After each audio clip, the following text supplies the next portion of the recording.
Technically speaking, I was asked to talk about Silent Hill Revelation, the second film adaptation of one of the Silent Hill video games, and I certainly will. But to understand it as both a film and as part of the Silent Hill franchise, we're going to have to go over a lot of foundation. There are the games the film is based on, there's the first film to which this is a direct sequel to, and then there's the fan base to which this film was pandering to. So you'll excuse me if I find myself having to go on wild historical tangents. This is one of those things I have to do every once in a while, a wanderlust I need to get out of my system. Please, sir, can you review Neil Gaiman's Sandman? Sure, kid, but actually I'm going to make it about my own self-loathing and the Boston Marathon bombing. Mwahaha! Silent Hill began life as a horror video game for the original PlayStation in 1999. Production company Konami tasked the development team, dubbed Team Silent, to produce a game with a Hollywood-like atmosphere in order to appeal to the United States market, to which Team Silent replied, "Nah, we're just going to make a psychological horror game, alright?" Silent Hill stars Harry Mason, a single dad taking his adopted daughter Cheryl on vacation to a small resort town called Silent Hill. I guess Harry didn't read BuzzFeed's 19 Most Haunted Vacation Spots, Number 9 Will Blow Your Mind article. Upon entering the outskirts of the town, Harry swerves to avoid a little girl, who turns out to be an astral projection. So Harry crashes his car and is knocked unconscious. He wakes up in the morning to find Cheryl gone and the city of Silent Hill deserted and covered in thick fog. Also, it's snowing. Merry Christmas! Merry Christmas, you skinless dog! Merry Christmas, you vicious dinosaur! Merry Christmas, you oversized yerk! Oh yeah, and there's monsters. After meeting a handful of survivors and finding documents on the town's history, we learn that 7 years ago, a cult run by a woman named Dahlia Gillespie performed a ritual to impregnate Dahlia's daughter, Alessa, with the cult's god, which resulted in Alessa getting horribly burned. Though if the burning was an intentional part of the ritual or an accident, it's one of those hills Silent Hill fans like to fight and die on for some reason. The ritual fails, however, because Lisa's soul is split into two, with one half becoming baby Cheryl and the other half turning Silent Hill into a hell minion peekaboo playground. Again, did Harry reserve a hotel or anything ahead of time? Sorry, the Holiday Inn will be closed this weekend due to vengeance spirits. So Alessa and Cheryl become one again. There's a climatic showdown of sorts, and depending on what you did in the game, Alessa either gives Harry a new baby, he escapes Silent Hill without a new baby, it's revealed that this was all a dream of a dying Harry back at the crash site, or Harry gets abducted by aliens. Just roll with it. The game was a success on release, and its reputation has only grown more and more over time. Its natural point of comparison at the time was the Resident Evil games, which defined the survival horror genre of the 90s. But in reality, they're so different, I have a hard time calling Silent Hill a survival horror game at all. The first handful of Resident Evil games draws its suspense through gameplay mechanics, most notably resource management. In Resident Evil, you have a finite amount of ammo, a finite amount of health items, a finite amount of inventory space, and even a finite amount of times you can save the game. In Silent Hill, you can save as many times as you want, you have unlimited inventory space, and handgun ammo is pretty much on tap. There's probably about as many health items between the two games, but I'd have to do an exhaustive count to be sure, but you're going to take less damage in Silent Hill anyway. Resident Evil raises the stakes by keeping the player characters in enclosed spaces with various zombies and monsters you run into, forcing confrontations that eat away your precious ammo supply. This is amplified even further with fixed camera angles. You can only see what the game designers want you to see at any given moment. The game does offer the option of melee attacks, but they require you to get it really close to the enemy and you'll almost certainly take a hit or two. Each room with an enemy forces the player into making very difficult decisions. Do I use up some of my bullets? Do I take it up on close and maybe have to use a health item afterwards? Or do I try to avoid the monster, which will use no resources but means I'll have to try and run by it every time I want to get into this room? This is where the survival part of survival horror comes in. In contrast, Silent Hill has much more open space to maneuver and dodge enemies. Even the interior spaces tend to be roomier than the claustrophobic hallways of Resident Evil. Silent Hill's cameras are more floaty most of the time, and monsters are less likely to be hiding around corners because of it. You also have an up-close melee attack, but that's quickly upgraded to a melee attack with some range, keeping a greater distance between you and the monsters without needing to use up the ammo you probably have too much of. There's more variables in how you interact with monsters, giving you more ways to deal with them. For example, turning off your flashlight make it harder for some enemies to detect you, so you can turn off the lights and start going hog wild with the lead pipe until everything in the room is dead. Unlike Resident Evil, there's really no incentive not to kill every monster you come across. Survival doesn't really come into play with Silent Hill. Instead of drawing its horror elements out of its mechanics, Silent Hill instead looked towards disturbing plots, horrific visuals, cinematic camera angles, deep shadows, silence, and small surreal moments to instill a sense of dread within the player. I know it worked wonders on me when I was in my early teens. It's an experience best felt in a dark room, past midnight, wrapped in a comforter with no sound besides Harry Mason's footsteps and the wind blowing outside your window. Also, jump scares aren't a thing in Silent Hill. They just aren't. Naturally, there was going to be a sequel. Silent Hill 2 came out for the PlayStation 2 in 2001, and I'm going to talk about it in a little more detail later, but here's what you need to know for right now. 1, it didn't follow the plot of the first game. It has its own independent story with almost no reference to the characters or story that came before it. 2, it was very positively received, many of the time calling it an improvement over the first game, and many fans today still consider it to be the best in the series. I am one of those fans. 3, the game introduced Silent Hill's most iconic enemy, Pyramid Head, an imposing executioner wielding a giant Final Fantasy VII Buster Sword. While the most famous figure in all of the games, Pyramid Head would be exclusive to Silent Hill 2 for a good while, not appearing in the games again until the 6th entry in the series, though he did make an appearance in another medium, which we'll be getting to. In 2003, Silent Hill 3 came out for the PlayStation 2, and this time was an actual continuation of the story of the first Silent Hill. It's 17 years after the events of the first game, and the baby Harry Mason got in one of the game's endings has grown into a teenage girl named Heather. After encountering Douglas Cartland, a shifty private investigator, monsters begin appearing out of nowhere. The world starts getting darker and twisted. The evil of Silent Hill is no longer contained within Silent Hill. Members of the cult survive, now led by a woman named Claudia Wolf, and she believes that Heather is Alessa's reincarnation and intends to use her to finally pull off the whole giving birth to God thing. Heather escapes only to find that her father, Harry Mason, the main character from the first game, has been violently murdered. Suddenly, the story goes from one of running away to one of revenge, and Heather decides to take the fight to Silent Hill. Silent Hill 3 isn't a bad game by any stretch, but it's my least favorite of the original 4. In terms of gameplay, not much has changed since the first Silent Hill, and nothing has changed at all since Silent Hill 2.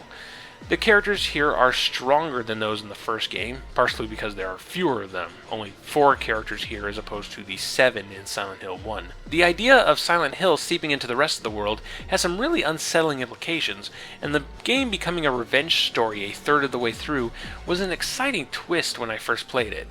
Sadly, it doesn't hold up nearly as well in the horror department.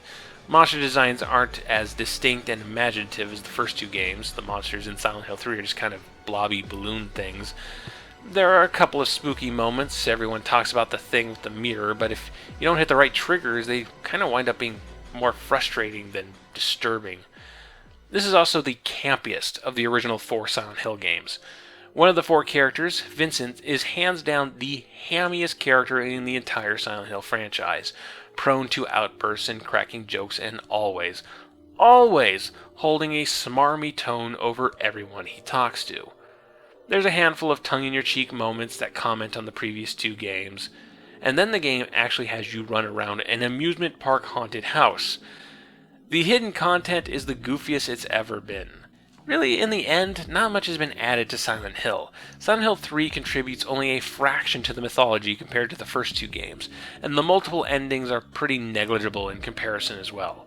Silent Hill 3 is the only direct sequel in the entire series, and that fact is more instrumental in the shaping of Silent Hill franchise than most people realize, but I'll get back to that later. While Silent Hill 3 was being worked on, a side game was in development called Room 302, which took place in the Silent Hill universe but was radically different in gameplay and storytelling, and therefore was originally going to be considered a spin-off instead of a main entry of the series. At some point, however, they changed their minds and Room 302 was upgraded to Silent Hill 4, The Room, and released for PlayStation 2 in 2004. Silent Hill 4 takes the idea from Silent Hill 3 of the evil of Silent Hill leaking into the rest of the world and runs with it. In fact, you never actually go to Silent Hill. The plot's not really all that important for our purposes. It's mostly a supernatural serial killer story, expanding on a couple of mentioned in passing characters from the previous games. The cult doesn't show up in person, but a lot of what happens is due to their past actions. While not a direct sequel to 1 and 3, it nonetheless has more to do with them than Silent Hill 2. The gameplay is changed radically here, bringing the series much closer to Resident Evil-style survival horror. For the first time, you have limited inventory space, and some of the better melee weapons break after a certain amount of uses. To manage your inventory, heal yourself, and save, you have to return to your apartment through magical portals throughout the various locations. The apartment is Silent Hill 4's major selling point. It's a small environment you explore in the first person that gradually changes as the story progresses. There you'll find a chest to keep your items, and the game's one and only save point. You also regenerate your health, which sounds cheap and opposed to the ideas of survival horror, but halfway through the game pulls a twist on you. The apartment gets corrupted. First you stop healing while there, and then evil forces begin to spill out of the walls, cutting off sections of the apartment and actively harming if you don't find a way to keep them at bay. Suddenly, the game has you weighing risk and reward.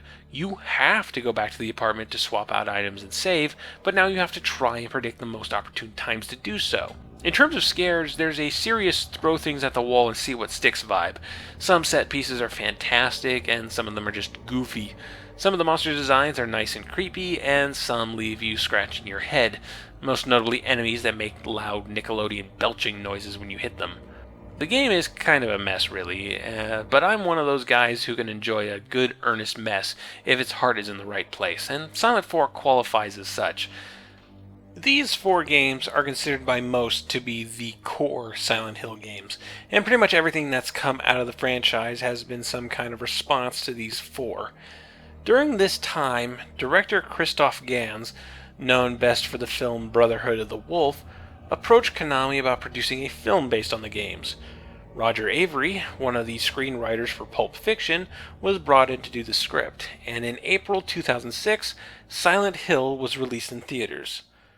Silent Hill is the best video game movie to date.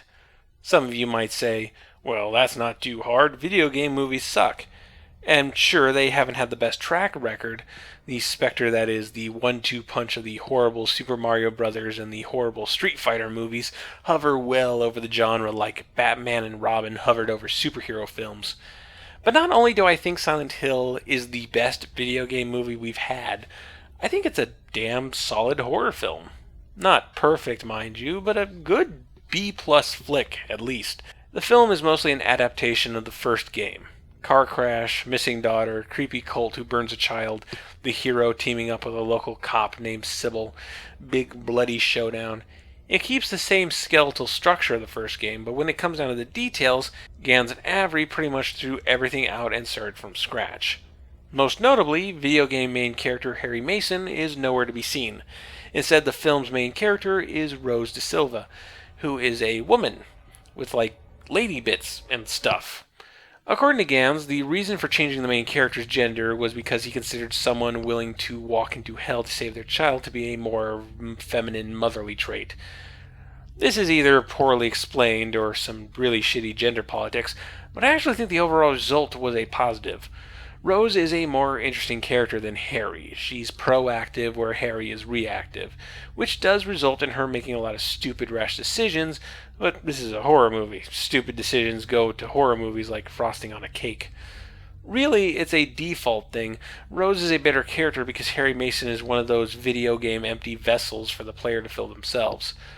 Making the main character a woman and entirely cutting out the only other male character from the game resulted in TriStar Pictures demanding Gans insert male characters.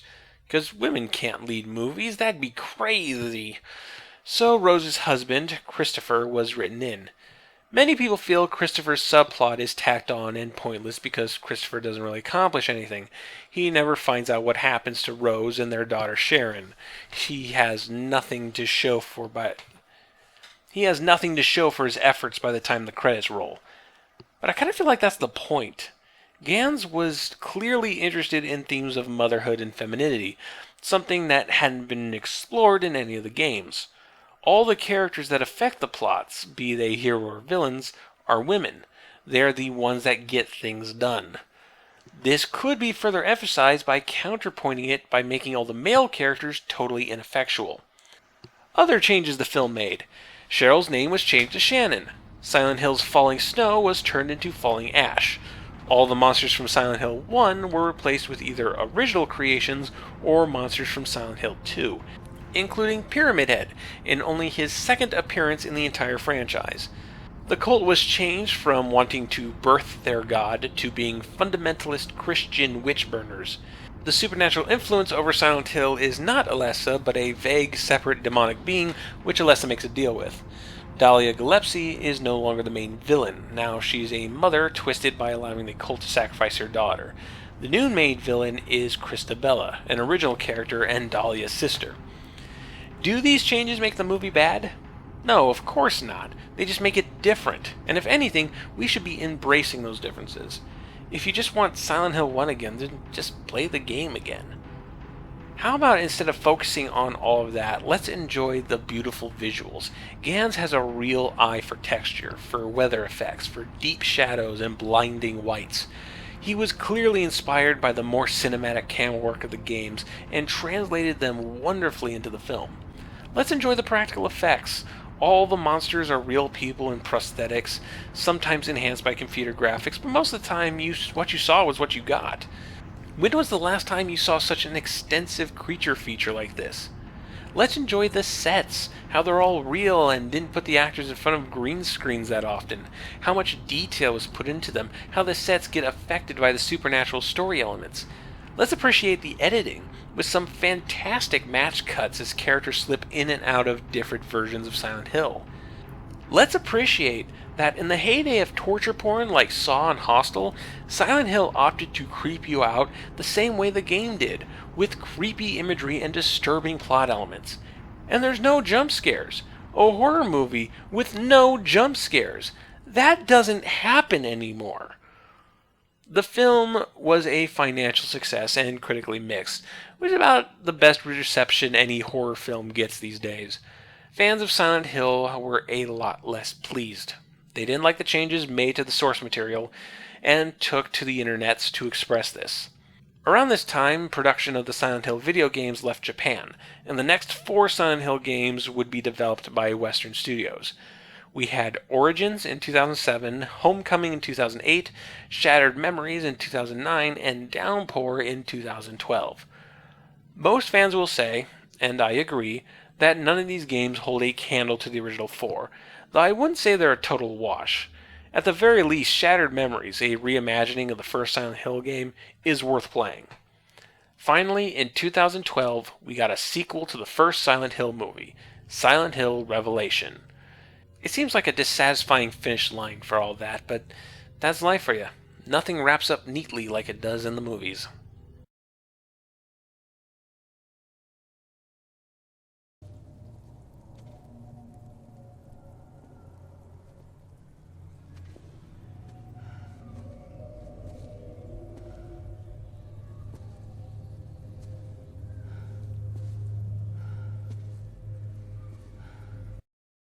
Silent Hill suffers a variant of something I like to call the Halloween syndrome. The film Halloween came out in 1978 and told the story of a silent serial killer named Michael Myers. The film was a success, and the story was continued in Halloween 2 in 1981, which again was about Michael Myers. Around this time, however, creators John Carpenter and Deborah Hill got the idea of turning Halloween into a film anthology series, with each film being an unrelated horror story taking place on the infamous holiday. So we saw the release of Halloween 3: Season of the Witch in 1982, which had nothing to do with Michael Myers or the plot of the previous 2 films. People hated it. They were either disappointed that Michael Myers didn't return, or were actively confused by his absence. Due to this, every Halloween film after that one was about Michael Myers. The basic idea of the Halloween syndrome is that once you repeat an idea in 2 entries of a franchise, people are automatically going to assume that the franchise is about those repeated ideas. A lesser example would be the Home Alone films. First film is about Kevin McAllister using traps to fend off Harry and Marv. People liked it. Second film is about Kevin McAllister using traps to fend off Harry and Marv. People liked it. Home Alone 3 has a new main character using traps to fend off new villains, and people didn't like it. Home Alone could very easily have been accepted as an anthology series with a different kid fending off different baddies each movie, but they made the first 2 about Kevin McAllister, so the Home Alone franchise is about Kevin McAllister. So here comes Home Alone 4. They had to recast everybody, but once again, it's about Kevin McAllister using traps to fend off Marv. They didn't bring back Harry because you don't recast Joe Pesci in anything. You just don't. Silent Hill is a bit different from this in that it was the 3rd entry that repeated an idea, not the 2nd. Once the cult is defeated in the first Silent Hill 2 offers an alternative way to use the setting. Here, a force calls upon poor lost souls to the town where they are forced to face themselves. The monsters they encounter are dark reflections of their own twisted fears and sins. That's why fans complain about Pyramid Head showing up in other games and media, because the creature was drawn specifically from the psyche of Silent Hill 2's main protagonist, James Sutherland. This is a stroke of genius, by the way. Silent Hill could be a character-driven franchise instead of a plot-driven franchise. It promotes deep character writing while keeping the scares fresh as they are unique to each character. But then Silent Hill 3 came out and pretty much ignored all of that. The cult came back, and since that's the idea repeated, many people began to think Silent Hill was about the cult, despite the fact that the cult is kind of boring and doesn't offer much variety in plot. Silent Hill 3 brought the cult back. Silent Hill 4 didn't feature the cult directly, but they were a significant part of the game's backstory. Silent Hill Origins is a prequel to the first Silent Hill and deals directly with the cult. Silent Hill Homecoming is about the cult. Silent Hill Shattered Memories actually isn't about the cult, despite being sort of a remake of the first game, so kudos for that. It wasn't until the most recent game, Silent Hill Downpour, that we saw another game that was character-driven instead of cult-driven. And of course the cult shows up in both Silent Hill movies. I don't want to say that fans are unanimous on things as silly as, is Silent Hill about this cult or something else? But the thing about most fandoms is that once a fan gets something in their head, they will defend it with their lives if they have to. And in the case of Silent Hill, this senseless dedication can affect the Silent Hill franchise. For your consideration, I present Twin Perfect, a YouTube channel whose main series breaking down the Silent Hill franchise got noticed by a handful of the production team members behind the games. Out of all Silent Hill fans, these are the ones that got the most noticed. Which is a shame because they are stubborn, condescending, cheeky, racist, homophobic pricks who have claimed ultimate authority over what Silent Hill is by trying to systematically discredit anyone involved in the making of the games that disagree with their rigid definitions. Who are you going to believe? The original creators of the series, or the people who think they're continuing it? You may be thinking, how could the series take such a wrong turn when there's an original member of Team Silent working as producer? How could this be? With all due respect to Mr. Yamaoka, we feel that he does not fully understand what it is to make a Silent Hill game. I had the soundtrack released on my mind. I didn't think much of the game. A lot of people think that without Akira Yamaoka, there can be no Silent Hill. But there hasn't been a Silent Hill game since 2004, so it's clear that Yamaoka's influence has been negligible. There are many third-party plot guides, both official and unofficial. Just because Konami's name is on it doesn't make it correct. Origin Homecoming. Her mother, Rose, has to continually chase after her with the help of Butch Dyke Sybil. We're not telling you not to like this stuff, You can like it all you want, but don't accept it as Silent Hill. These guys got hit by the Halloween syndrome hard. So hard that they will outright say you are stupid if you believe Silent Hill isn't really about the cult, or that Silent Hill involves multiple dimensions or whatever. These guys are so certain on these things that they equate it with math. While there is a canon, world that Konami follows, it's important that we support all these different things. 2 + 2 = 4. But don't say that out loud, because then someone else who thought 2 + 2 = 5 can't enjoy math that way anymore. For Twin Perfect, Silent Hill is as knowable and as objective as math. Confused Matthew, in all of his "I'm an objective critic and 2001: A Space Odyssey doesn't mean anything glory," wouldn't say anything this stupid.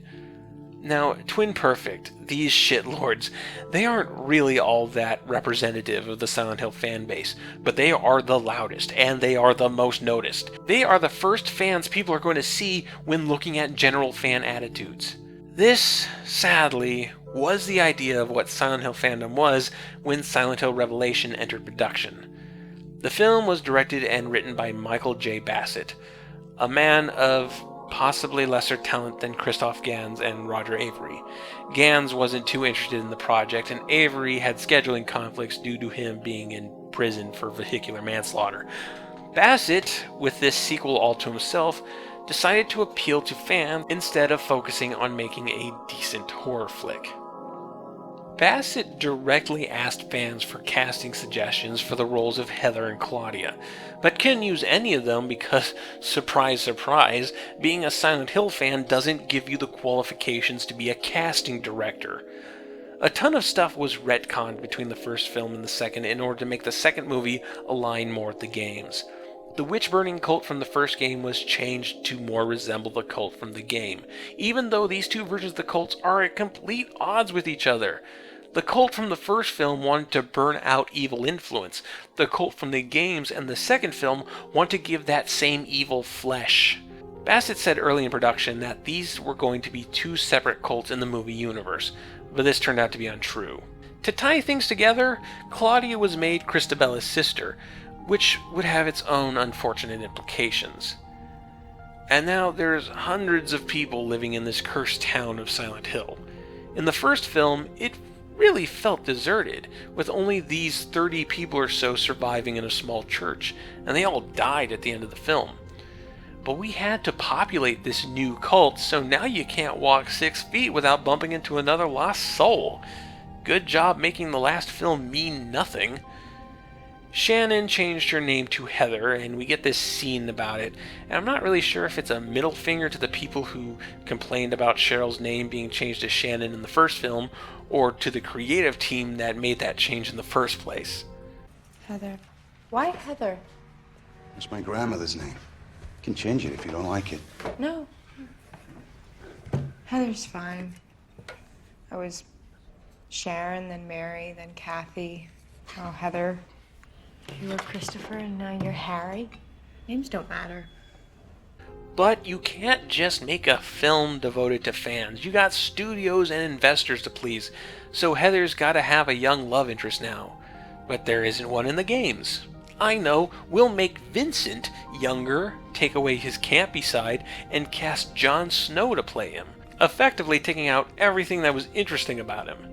We'll make him Claudia's son to tie him to the cult, and...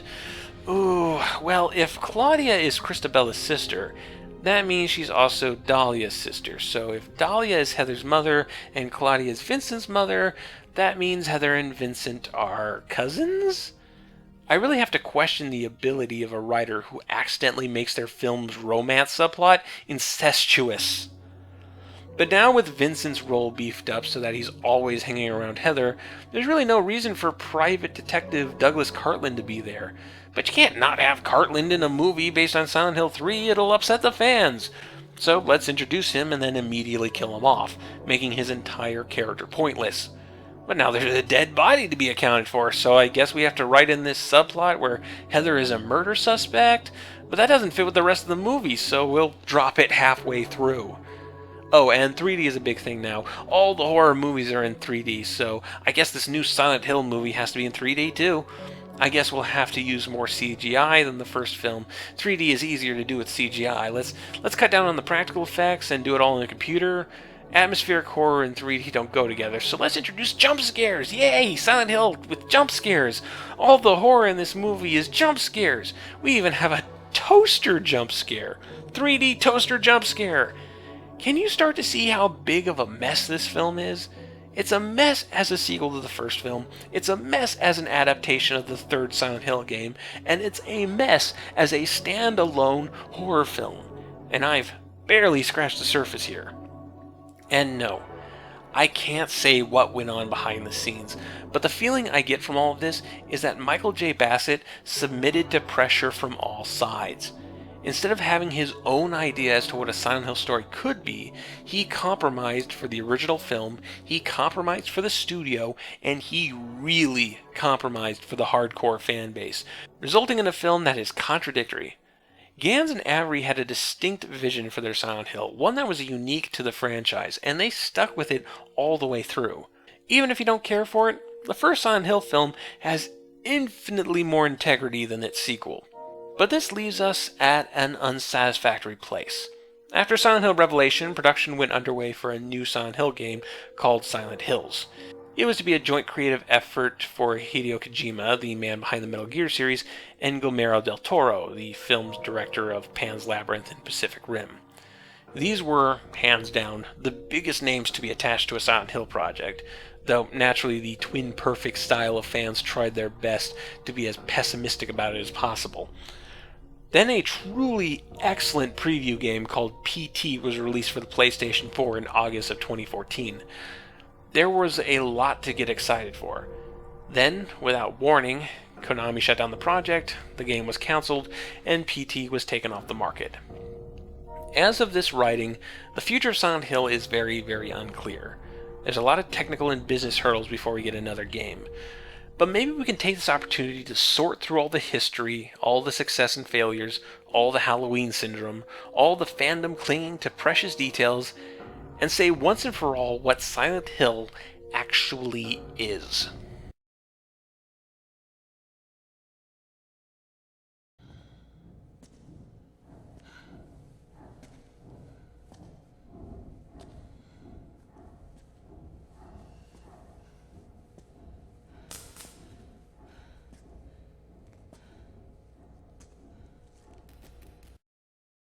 There have been 7 different directors split between the 8 main Silent Hill games.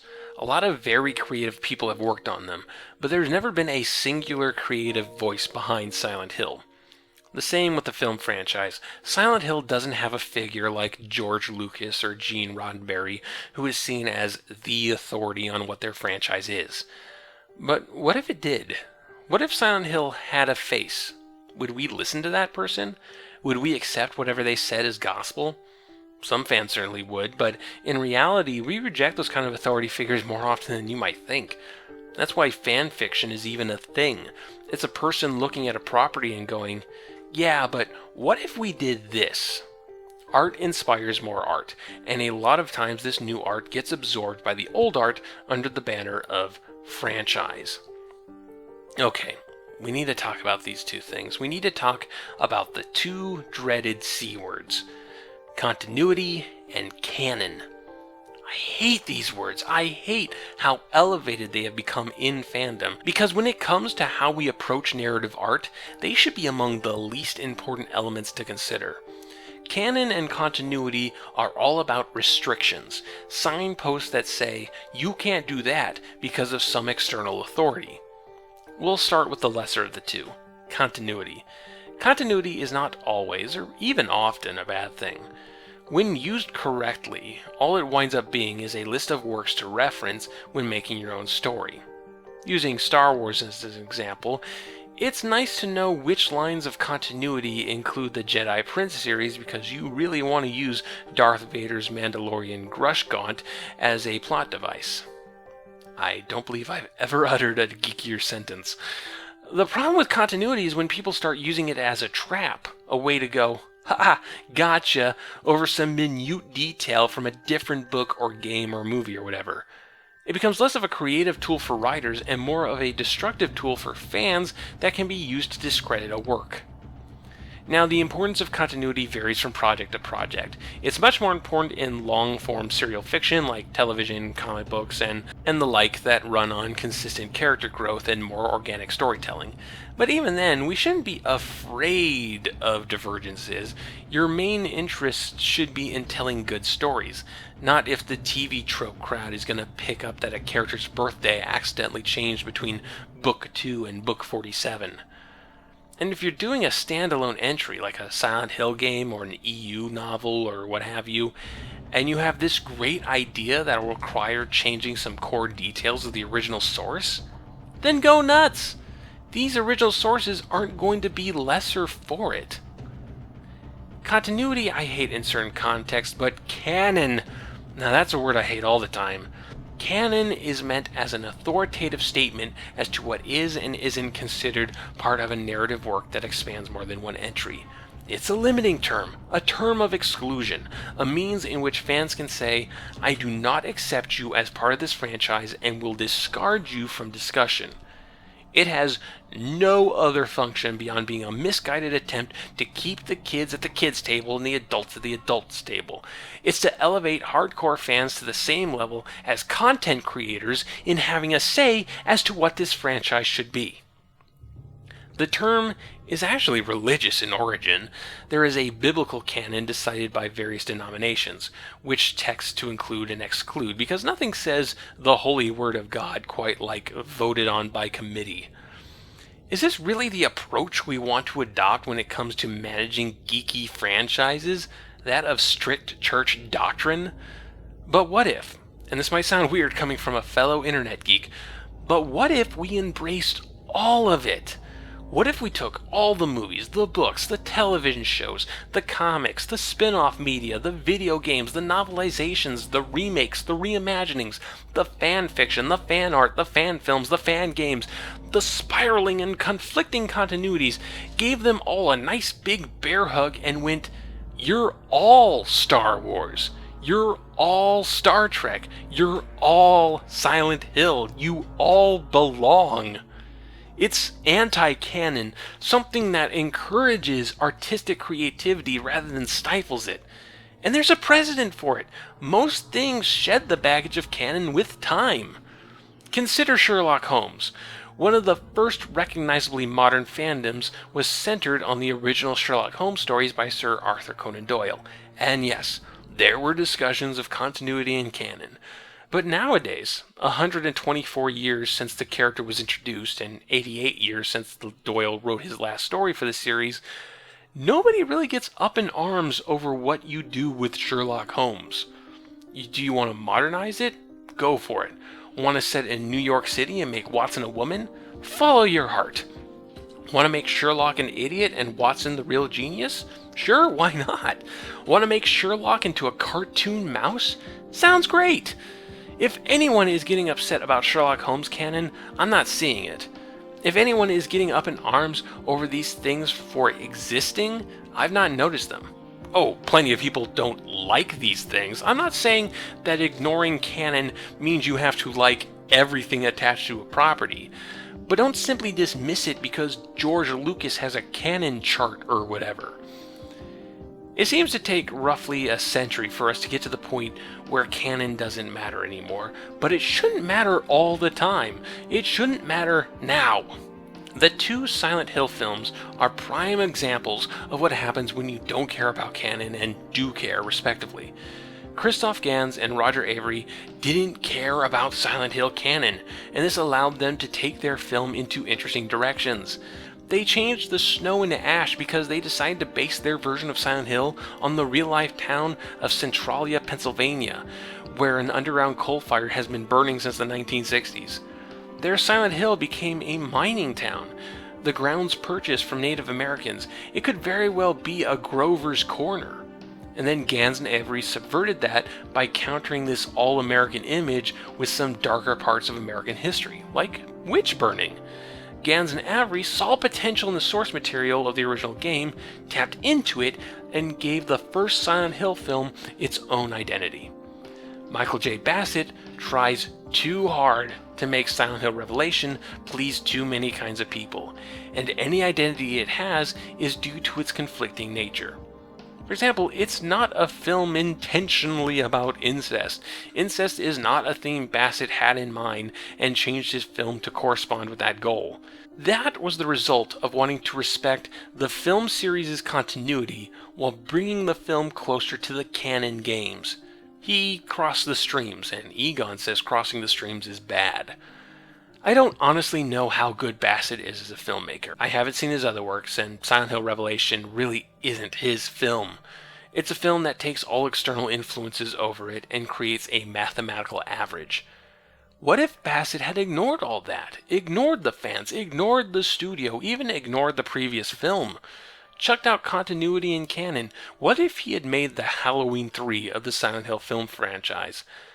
It may or may not have been a good movie, but you know what? It would have been his Silent Hill. Because the thing we need to all realize is that we all have our own Silent Hills. In Silent Hill 2, we find a town that customizes itself to haunt the individual souls that enter it. But art already does that. When we sit down to play a Silent Hill game or watch a Silent Hill movie, the experience is unique to us. Nobody experiences it in exactly the same way as another person. So it's only natural to have our own ideas as to what Silent Hill is. Maybe Silent Hill is the tale of the rise and fall of a satanic cult. Maybe Silent Hill is about a personal hell one must journey through and find redemption. Maybe Silent Hill is a purgatory of lost souls. Silent Hill is Japanese horror, it's American horror. Its threats are both physical and psychological. It's masculine, it's feminine, it's violent, and it's thoughtful. It's not about canon, it's not about continuity. It's about what we make of it. We're all Silent Hill. Blue sky to fall.